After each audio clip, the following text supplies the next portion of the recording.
All right, Paul Franklin, visual effects Hello supervisor. there. Hey, how you doing? Yeah, good, So thank you. good, wonderful, welcome. Uh, so talk a bit about. I want to start off with your collaboration in the visual effects design of this film with Mr. Kip Thorne, who's a leading theoretical physicist. Yes, well, very early on in pre-production on the film, Chris Nolan said to me, "Look, I think it's really important you should go and meet with Kip Thorne, who's our scientific advisor and also one of the executive producers on Interstellar." And Kip is the Feynman Professor of Theoretical Physics at Caltech here in California, and he's a theoretical physicist and an absolute expert on everything to do with space-time, black holes, gravity. And what Kip did in that first meeting was he gave me what I call Space-Time 101. He took me through all the kind of really important basic concepts of what a black hole is, how space and time are warped by these things, and really sort of brought me up to speed on all the key theoretical concepts which are behind the story of Interstellar. And one of the things that we discussed was how we might go about representing these things in the film. And one thing that Kip said to me is that for him it was very important that we try and be as scientifically accurate as we possibly could be with our visualizations of these things. Black holes, wormholes, these sorts of things have been very much sort of common currency for science fiction films for many, many years, but he pointed out to me they've never been shown accurately. That the common concept look like is what I describe as being in space, like a big plug hole that everything swirls down. But he said, well, that's not just not correct. It's not a two-dimensional, actually a three-dimensional sphere. And so I said to him, well, are there any existing visualizations of these things that we could use as reference to base our work on? And his answer to that was, well, no, not really. Nobody's really ever done the level of detail that we would need for the film. But what was going to be possible was that Kip was going to be able to give us the maths and the physics behind these things. And then we would work out how we would go about actually turning this into something that we could put into the film. And what actually came out of that was a very, very close collaboration between Kip and the R&D guys in the visual effects department.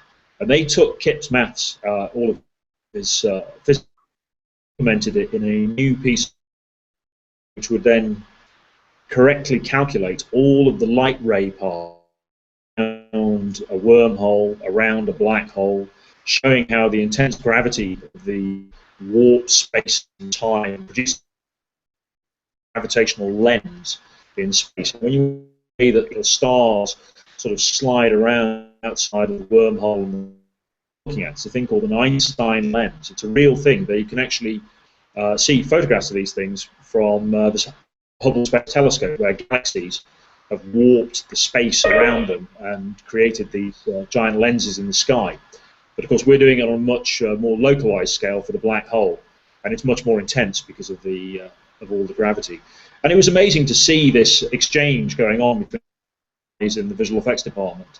They were exchanging emails, 10 or more times a day for months. It went on for months and months. Kip really threw himself in it and came up with some amazing stuff that made a huge difference to the film. And what was most exciting for me at the end of all of this was that the images that we produced with the software were so compelling that they went into the film pretty much unadorned. I was have to add a layer of, frankly, science fiction fantasy over the top of it, everything to make it exciting for the audiences. Mm-hmm. But the images that we got out of the software using Kip's physics was we didn't really need to do very much at all to them to put them into the film. And so what you're looking at is what the physics tells us these things would actually look like. Well, that's fantastic. And, of course, you're also dealing with very practical effects in this film. Yes. Can you talk about, very reminiscent of like 2001 or the original incarnation of Star Wars. Can you talk about the conscious decision to do that, as opposed to a lot of CGI? I know there's CGI in the movie, but Sure. more practical. Computer graphics has reached a stage where it's so sophisticated these days. You can create pretty much any image you want. But what we really wanted to get particularly with our spacecraft sequences, was we wanted to get a level of what Chris refers to as a tactile reality, something you reach out and touch, that you really feel that these objects, these space vehicles, are real, that exist in the real world. And we also wanted to ground all the space sequences very much in the sort of iconic cinematography of all of the things that we know from the Apollo space missions, from films of the space shuttle, from films of astronauts working on the International Space Station. And we wanted to avoid any conscious sort of as it were. We didn't want to be overly speculative about how these things would actually look. And it struck me immediately that a miniature would be a very, very good way to go, because you have the physical reality of the object in front of you. It behaves correctly with respect to the lights. If you light it correctly, you can get something that looks very, very convincing. And initially I thought we would... Beg pardon? Sorry, I thought you said something. Oh, no, you're fine. Go ahead. So, no, sorry, I'll carry on. So initially I thought we were going to use the miniatures for maybe small portions of the space sequences, particularly the sequence where the spacecraft is damaged when one another explodes. Because miniatures are very, very good for destruction, when you're blowing things up and breaking them apart. Mm-hmm. But when I started to see the material we were getting back from the miniature stage, and we started projecting the material, I thought, well, this looks so good, we should try and do as much of this as possible. And in the final version of the film, pretty much 90 spacecraft shots are entirely created with miniatures. They're not using computer graphics to generate the vehicles. And it gave a very, as you say, a sort of a unique look. I think it distinguishes itself from any other films that might be showing space vehicles at the moment, because we have, as I say, this level of tactile reality. You really feel you can reach out and hold those things. Right, and how does that help not just the film, but the actors in the film have those practical effects as opposed to looking at a green screen, for instance? Well, one of the things that we always try and do when we're making a film, this is the fifth film I've made with Noah, is give us as much reality in front of the camera as absolutely possible. And so what we did on the stage is, rather than have green screen outside the windows of the spacecraft and then tell the actors, okay, you're looking at something big and beautiful and amazing, we don't quite know what it's going to look like yet because we haven't designed it, but we'll do that in post-production. So just imagine something wonderful and before. That's essentially what you're asking an actor to do when you put them in front of a green screen. But we wanted to give them something they could ground themselves against. So instead of green screens, projection screens outside of the spacecraft set, we had one screen that was 80 feet high and 300 feet long that put all the windows of the Endurance, and